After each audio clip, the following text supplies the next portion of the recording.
ನೋಡಿ, ಇದೊಂದು ಹೇಯ ಕೃತ್ಯ. ಒಬ್ಬ ಶಾಸಕನಾಗಿ ಜನಸಾಮಾನ್ಯರ ಒಂದು ಕಾಳಜಿನ ಗಮನಿಸಬೇಕಾದಂತ ವ್ಯಕ್ತಿ ಒಂದು ನ್ಯಾಷನಲ್ ಪಾರ್ಟಿಯ ಸದಸ್ಯನಾಗಿ ಏನು ಒಂದು ಶಿಸ್ತು ಅನ್ನೋ ಒಂದು ಇದಕ್ಕೆ ಹೇಳ್ಕೊಳ್ಳುವಂತ ಬೂಟಾಟಿಕೆ ಪಕ್ಷ ಏನಿದೆ, ನಾವು ಬಹಳ ಶಿಸ್ತಿನ ಪಕ್ಷ ಅಂತ ಹೇಳ್ಕೊಳ್ಳುವಂತ ಒಂದು ಬೂಟಾಟಿಕೆ ಪಕ್ಷ ಬಿಜೆಪಿ, ಅವರು ಹೇಳೋದೊಂದು ಮಾಡೋದೊಂದು ಅನ್ನೋದಕ್ಕೆ ಇದೊಂದು ದೊಡ್ಡ ನಿದರ್ಶನ. ಅವರ ಪಕ್ಷದ ಬಹುತೇಕ ಶಾಸಕರು, ಬಹುತೇಕ ನಾಯಕರುಗಳು ಇಂತಹ ಬಹುತೇಕ ಕ್ರಿಮಿನಲ್ ಹಿನ್ನೆಲೆ ಉಳ್ಳಂತ ಶಾಸಕರು.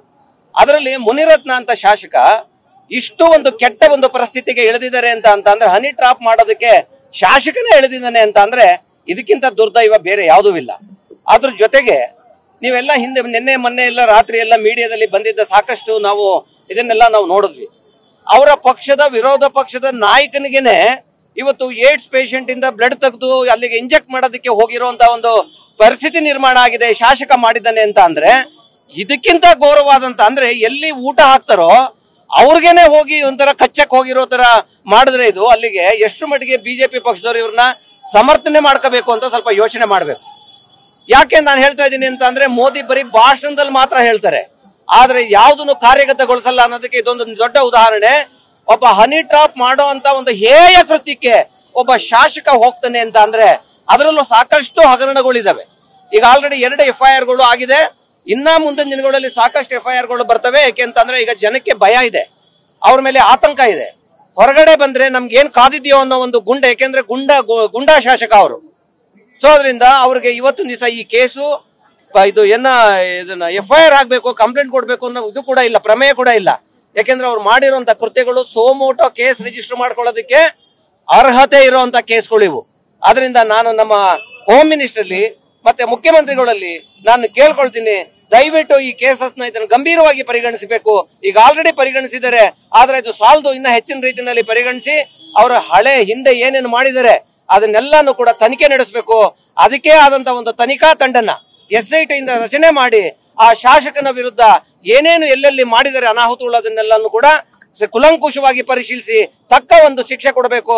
ಅದೇ ರೀತಿಯಲ್ಲಿ ಬಿಜೆಪಿನವ್ರಿಗೆ ನಾನು ರಿಕ್ವೆಸ್ಟ್ ಮಾಡಿ ಕೇಳ್ಕೊತೀನಿ, ನಿಮ್ಗೇನಾದ್ರೂ ನೈತಿಕತೆ ಏನಾದಿದ್ರೆ, ನಿಮ್ಗೇನಾದ್ರೂ ದಲಿತರ ಬಗ್ಗೆ ಕಾಳಜಿ ಇದ್ರೆ, ನಿಮ್ಗೇನಾದ್ರೂ ಒಕ್ಕಲಿಗರ ಬಗ್ಗೆ ಕಾಳಜಿ ಇದ್ರೆ, ನಿಮ್ಗೇನಾದ್ರೂ ಹೆಣ್ಣು ಮಕ್ಕಳ ಬಗ್ಗೆ ಗೌರವ ಇದ್ರೆ, ಭಾರತ ನಾರಿಗೆ ನಾವು ಇವತ್ತು ಭಾರತ ದೇವ್ರನ್ನ ನಾರಿನ ಇವತ್ತು ಭಾರತಾಂಬೆಗೆ ಹೋಲಿಸ್ತೀವಿ. ನಾವು ಅಂತ ಒಂದು ಭಾರತಾಂಬೆಗೆ ಹೋಲಿಸುವಂತ ಹೆಣ್ಣು ಮಕ್ಕಳ ಬಗ್ಗೆ ಮಂಚಕ್ಕೆ ಕರೆಯುವಂತ ಇದನ್ನ ಡೈರೆಕ್ಟ್ ಆಗಿ ಮಾತಾಡಿದ್ದಾರೆ ಅಂದ್ರೆ ನಿಮ್ಗೇನಾದ್ರೂ ಮಹಿಳೆಯರ ಬಗ್ಗೆ ಗೌರವ ಇದ್ರೆ, ಭಾರತಾಂಬೆಯ ಮೇಲೆ ನಿಮ್ಗೆ ಗೌರವ ಇದ್ರೆ ಇಮ್ಮಿಡಿಯೇಟ್ ಆಗಿ ಮುನಿರತ್ನಂನ ಶಾಸಕ ಸ್ಥಾನದಿಂದ ಅನರ್ಹಗೊಳಿಸಿ ಅಂತ ಅಂದ್ಬಿಟ್ಟು ನೀವು ಗವರ್ನರ್ಗೆ ಮತ್ತೆ ರಾಜ್ಯಪಾಲರಿಗೆ ಇವ್ರಿಗೆ ಸ್ಪೀಕರ್ಗೆ ನೀವು ಲೆಟರ್ ಬರೀಬೇಕು.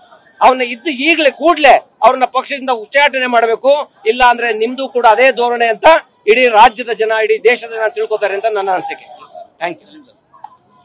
ಬಿಜೆಪಿ ಇದನ್ನ ಸಮರ್ಥನೆ ಮಾಡ್ಕೊಳ್ತಾ ಇದೆ, ಈ ಶಾಸಕರನ್ನ ಏನ್ ಹೇಳ್ತೀರಿ? ನಾಚಿಕೆ ಆಗಬೇಕು ಅವ್ರಿಗೆ. ಒಬ್ಬ ಭ್ರಷ್ಟಾಚಾರಿ, ರಾಕ್ಷಸ ಪ್ರವೃತ್ತಿ, ಅಯೋಗ್ಯ ಶಾಸಕ, ಅದು ಮಂತ್ರಿ ಕೂಡ ಆಗಿದ್ದ.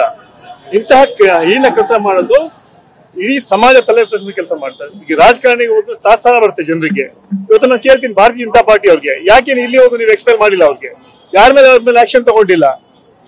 ಹಂಗಾದ್ರೆ ನೀವು ದಲಿತ ವಿರೋಧಿ, ಒಕ್ಕಲಿಗ ವಿರೋಧಿ ಅಂತ ಹೇಳ್ಬೇಕಾಗ್ತದೆ ನಾವು. ಇವತ್ತು ಇಂಥ ಘಟನೆ ಆಗಿದೆ. ಇವತ್ತು ಕೂಡ ನಮ್ಗೆ ಮಾಹಿತಿ ಸಿಕ್ಕಿದೆ, ಅವರು ಇನ್ನೊಂದು ಕೂಡ ಈ ಕೇಸನ್ನ ಕೂಡ ಅದ್ರ ಮೇಲೆ ರಿಜಿಸ್ಟರ್ ಮಾಡ್ಬೇಕಂತ ಯಾರು ಮಹಿಳೆಯರಿಗೆ ಕರೆದಂತಹ ಒಂದು ಮಾಹಿತಿ ಕೂಡ ಬಂದಿದೆ.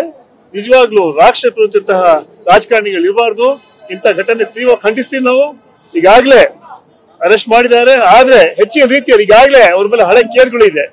ಒಂದೊಂದು ಕೆಲಸ ಮಾಡಿ 3-4 ಬಿಲ್ ತಗೊಳ್ಳಂತಹ ಆರೋಪ ಕೂಡ ಅವ್ರ ಮೇಲೆ ಇದೆ.